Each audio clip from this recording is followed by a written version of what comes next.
नमस्कार, मैं अमित और आप देख रहे हैं दोपहर की 5 बड़ी खबरें।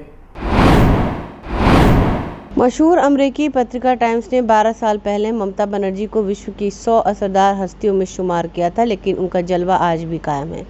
सारे एग्जिट पोल को धत्ता बताते हुए तृणमूल कांग्रेस ने पिछले लोकसभा चुनाव में मजबूत ताकत बनकर उभरी।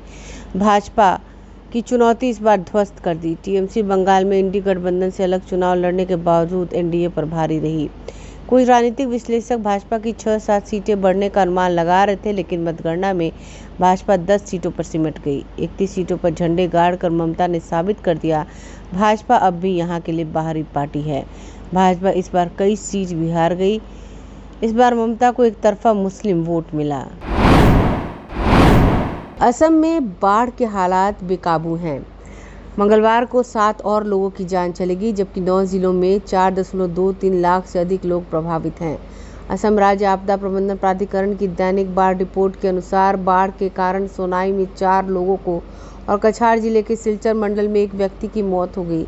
इसके अलावा नागांव जिले में कामरूप मेट्रोपॉलिटन में 1 व्यक्ति की मौत हो गई। साथ ही इस साल बाढ़, भूस्खलन और तूफान में जान गंवाने वालों की संख्या 30 हो गई है। राष्ट्रीय जनतांत्रिक गठबंधन के सभी घटक दलों ने भाजपा को आश्वासन दिया है कि वे सरकार बनाने में पार्टी का साथ देंगे। जदयू, लोजपा, टीडीपी, जदयू और शिवसेना दिल्ली में बुधवार में होने वाली एनडीए की बैठक में शामिल होंगे। जानकारी के मुताबिक 4 बजे एनडीए के घटक दलों की महत्वपूर्ण बैठक होगी। इस बैठक में सरकार बनाने पर चर्चा होगी। वहीं विपक्षी इंडी गठबंधन भी अपनी बैठक करेगा। यह बैठक शाम 6 बजे होगी। राष्ट्रवादी कांग्रेस पार्टी एसपी के प्रमुख शरद पवार ने इस बारे में जानकारी दी थी। उन्होंने बताया, इंडी गठबंधन आज दिल्ली में बैठक करेगी। लोकसभा चुनाव के नतीजे आ चुके हैं और कई राज्यों के नतीजों ने चौंकाया है। जिन राज्यों के चुनाव नतीजे भाजपा के अनुरूप नहीं आए हैं, उनमें महाराष्ट्र भी प्रमुख है। इस राज्य में 2019 के चुनाव में 23 सीटें जीतने वाली भाजपा इस बार 9 सीटों पर सिमट गई। वहीं पिछले कुछ चुनाव में 1 सीट जीतने वाली कांग्रेस इस बार 13 सीटों के साथ सबसे बड़ी पार्टी बनकर उभरी है। इन चुनाव नतीजों से एक बात साफ हो गई कि उद्धव ठाकरे की शिवसेना और शरद पवार की एनसीपी को लोगों की सहानुभूति मिली है। शिवसेना यूबीटी और एनसीपी एसपी ने बगावत टूट देखी और दोनों के चुनाव छिन गए। यहां तक कि नाम भी बदलने पड़े। इसके बावजूद जनता ने इन दोनों पार्टियों को असली तमगा देते हुए खूब सीटें दी। एआईएमआईएम प्रमुख और हैदराबाद लोकसभा सीट के लिए उम्मीदवार असदुद्दीन ओवैसी ने प्रधानमंत्री पद के लिए नरेंद्र मोदी के अलावा किसी अन्य उम्मीदवार का समर्थन करने के लिए तैयार है। उन्होंने कहा, वो पीएम मोदी को एक बार फिर प्रधानमंत्री बनने से रोकने के लिए कुछ भी करेंगे। एआईएमआई प्रमुख ने बताया कि चुनाव प्रचार के दौरान ही उन्होंने यह स्पष्ट कर दिया था।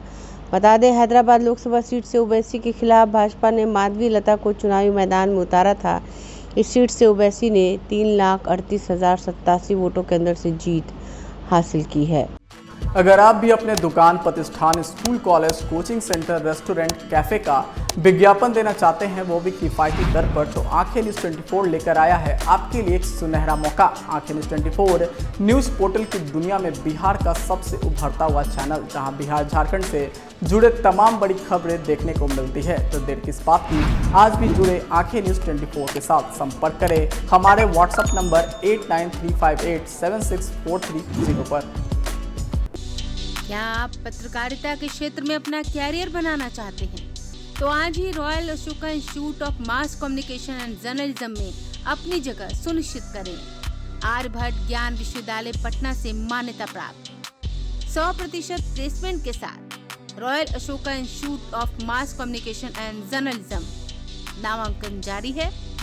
हमारा पता है DS/16 गायत्री मंदिर के समीप, कंकड़ बाग, पटना 8,20,000। आप हमें संपर्क भी कर सकते हैं। हमारा मोबाइल नंबर है 9955456126।